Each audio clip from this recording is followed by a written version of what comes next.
జనారమణ గోవింద రాజుగారు అందరికి హారతి చూడండి.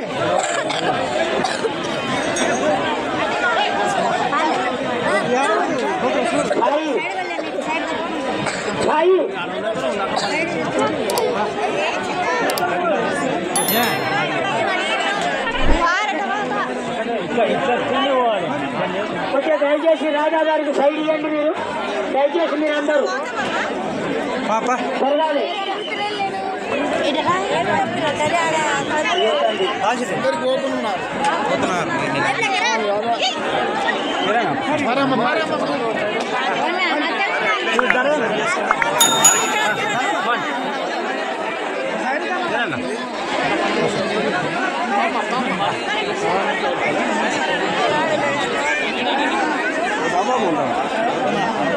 మరి అట్లే పోతున్నాను కదా అట్లా చిన్నగా అందరు ప్రపంచ జరగాలి. దయచేసి అందరికి జరగాలి. దయచేసి ఆయుష్ ఒక్కటి ఇస్తే లాభం లేదు. ఆరోగ్యమే మహాభాగ్యం. ఆరోగ్యంగా ఉంటేనే మనం అందరం హాయిగా తిరగగలుగుతాం, చేయగలుగుతాం, ప్రజలకు సహకారం చేయగలుగుతాం, అన్ని రకాలుగా చేస్తాం. కాబట్టి ఆరోగ్యం ఇవ్వండి స్వామి అని అడగాలి. ఆరోగ్యం ఒకటి ఉంటే కూడా లాభం లేదు. ఐశ్వర్య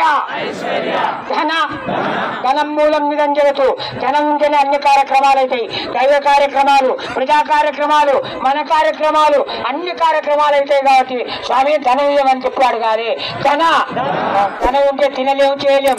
ధాన్య వాడి పంటలు పుష్కలంగా ఉండాలి స్వామి అని అడగాలి. ఎక్కడున్న ప్రకృతిలో ఉండే ప్రతి పంట నాకు ఇయ్యని అడగాలి.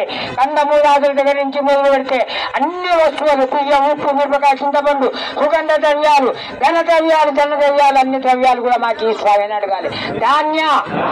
ధాన్యం ఒకటి ఇస్తే కూడా లాభం లేదు.